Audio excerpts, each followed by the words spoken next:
तो hello everyone, कैसे हैं आप सभी लोग। वेलकम करती हूँ आप सभी लोगों का आज की वीडियो में। और आज की वीडियो में मैं बताने वाली हूँ कि मैंने डे 4 में अपने स्टडी चैलेंज जो मैंने 30 डेज का लिया है, तो डे 4 में मैंने क्या क्या किया। और देखिए, जैसा कि मैंने कई बार बताया है आप लोगों को कि हाउसवाइफ की जर्नी एक नॉर्मल जर्नी बिल्कुल भी नहीं है। मतलब समझ लीजिए 100% सक्सेस पाना ही पाना है। क्यों? क्योंकि एस्पिरेंट जो दूसरे होते हैं उनको फेलियर के बाद क्रिटिक झेलना पड़ता है, और हमें तो रोज एवरी डे में क्रिटिक झेलना पड़ता है, सुनना पड़ता है। डायरेक्टली लोग बोलते हैं, इनडायरेक्टली बोलते हैं, एक्शंस के थ्रू आपको, मतलब अगर आप रह रहे हैं तो सब चीज़ें फैमिली में झेलनी पड़ती है। तो इतना सब कुछ स्ट्रगल कर रहे हैं, पढ़ रहे हैं, तो क्यों ना हम अपना 100% दे अपनी पढ़ाई को। भले ही अब रिजल्ट चाहे जो भी आए, बट हमें अपना 100% देना ही है, चाहे जो भी हो जाए। तो आज सुबह सुबह थी हमारे बेटे के स्कूल में मीटिंग। तो उसके स्कूल में पीटीएम अटेंड करने के लिए हम दोनों गए थे। और आज उसकी जो ऑब्जर्वेशन शीट्स थी वो दिखाई जाने वाली थी, और उसने ऑब्जर्वेशन में अच्छा परफॉर्म किया। तो आई वॉज़ वेरी हैप्पी, बहुत खुशी हो रही थी वो देखकर, क्योंकि उसका लाइफ में पहली बार ऑब्जर्वेशन हुआ था। और जो भी मैंने रिवीजन और जो भी ओरल्स सब अच्छा करके गया था, वो बस एक जगह थोड़ा मिस्टेक किया था। तो मिस्टेक करना तो ह्यूमन नेचर है, और बच्चों के लिए इतना स्ट्रिक्ट भी नहीं होना चाहिए। तो इसलिए आई वॉज़ वेरी हैप्पी।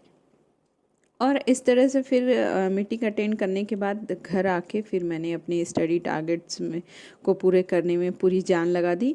और जैसे जैसे ही दिन पास आता जा रहा है, वैसे वैसे ही मेरा स्टडी टारगेट्स भी बड़ा होता जा रहा है। और आज के स्टडी टारगेट में पहले मैंने रखा था अपने ज्योग्राफी वाले पार्ट को। ज्योग्राफी में मैं अभी कर रही हूँ लिथोस्फियर अब मैंने स्टार्ट किया है। तो लिथोस्फियर में कई सारे टॉपिक्स दिए हुए हैं। जैसे इसको हिंदी में क्या बोलते हैं, देख रही हूँ, स्थल मंडल, हाँ, लिथोस्फियर।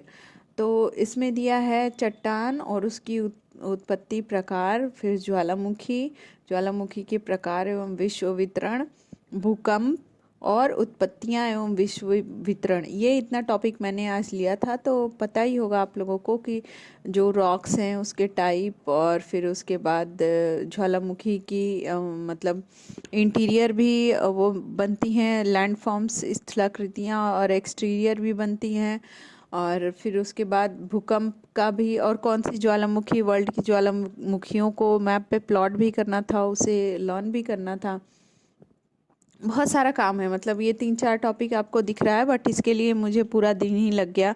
पॉलिटी के लिए मेरे पास बहुत कम टाइम बचा, तो आज मैंने पॉलिटी में बस किया था जो इंडियन पॉलिटिकल थिंकर्स थे उनके क्वेश्चंस लगाए थे मैंने। और उसके लिए मैं लाइव भी आई थी, लाइव में मैंने क्वेश्चंस लगाए थे। तो मैंने 60 क्वेश्चंस ही मैं लगा पाई थी, क्योंकि ज्योग्राफी का ही टारगेट इतना ज़्यादा हो गया था कि मैं पॉलिटी पे थोड़ा कम ध्यान दे पाई। अब उसको, जो बचे हुए टारगेट हैं उसको नाइट में कंप्लीट करूँगी, पॉलिटी वाले। और जितनी भी हाउसवाइफ्स मेरी वीडियोस देख रही हैं, या फीमेल जो भी हाउसवाइफ बनने वाली हैं या फ्यूचर में हाउसवाइफ बनेंगी, तो वो लोग अगर मेरी वीडियोस देख रही हैं तो भैया पढ़ाई में मन लगा के लग जाइए। अपनी खूबसूरती पे और सब चीज़ों पे बाद में ध्यान दे लीजिएगा। अभी पढ़ो, और मन इतना पढ़ो कि कुछ ज़िंदगी में कुछ के लायक तो बन जाओ। अदरवाइज़ ज़िंदगी बहुत ही बुरी होने वाली है। जब तक आप डिपेंडेंट रहोगे तो बहुत बुरी ज़िंदगी होने वाली है। ये मैं ये नहीं कहती हूँ कि आप ज़रूरी है कि जॉब ही करो, हाँ, बट अपने अंदर कुछ स्किल्स रखो जो कि फ्यूचर में आपको काम दे। मौके पड़ने, ज़रूरत पड़ने पे आप कुछ कर सको। ऐसा ना हो कि आपके पास कोई स्किल ही नहीं है और आप मतलब फुल्ली मतलब डिपेंडेंट हो, तो बाद में चल के बहुत प्रॉब्लम होने वाली है। देखिए, पहले वाला ज़माना गया। अब सभी लोग, पहले तो शादी के टाइम ही सभी लोग लिटरेट और क्वालिफाइड और ये क्या क्या देखते हैं, मतलब लड़कियों में। और रही दूसरी बात कि आपके अंदर अपनी भी तो कुछ सेल्फ वैल्यू भी तो, सेल्फ इमेज भी तो होनी चाहिए। अपने आप से सेटिस्फाइड भी तो होनी चाहिए कि हाँ, मैं कुछ अच्छा कर रही हूँ, मुझे मतलब I am satisfied with my life, ऐसा भी तो होना चाहिए। ऐसा थोड़े है कि गिल्ड में ही पूरा लाइफ बिता देंगे। तो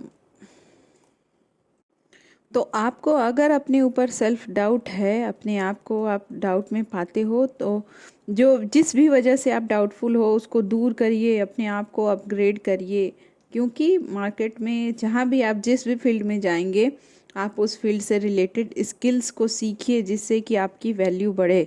अगर आप टीचिंग फील्ड में जाना चाहते हैं तो टीचिंग से रिलेटेड अपने स्किल्स को शार्पन करिए। आप जिस भी सेक्टर में जाना चाहते हो तो उससे रिलेटेड स्किल्स को अपग्रेड करिए, अपने टाइम को वेस्ट मत करिए। और रही बात हमारे एग्ज़ाम की, तो मैं अपने एग्ज़ाम से रिलेटेड आप लोगों को ये बात बताना चाहूँगी। पता नहीं क्या ही चल रहा है, और मैंने आज फिर एक न्यूज़ देख ली जिसमें कि ये मतलब एक वो अब अफवाह ही कह सकते हैं जब तक कोई ऑफिशियल नोटिस नहीं है।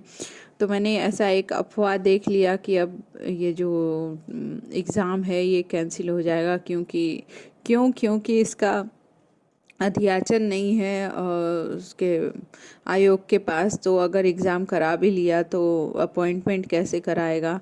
तो पता नहीं क्या ही चल रहा है अंदर अंदर, पर हम सब अब भ्रमित हो रहे हैं कि क्या कर रहे हैं ये हमें नहीं पता।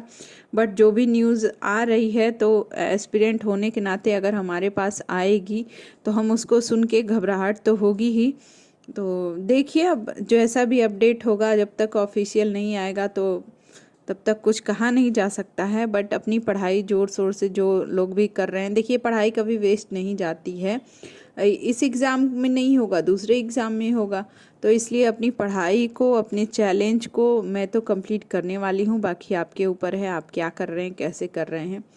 और आपने आज का टारगेट कंप्लीट किया कि नहीं, कमेंट बॉक्स में ज़रूर बताइएगा। आज के लिए इतना ही, मिलते हैं नेक्स्ट वीडियो में। तब तक के लिए बाय बाय, टेक केयर।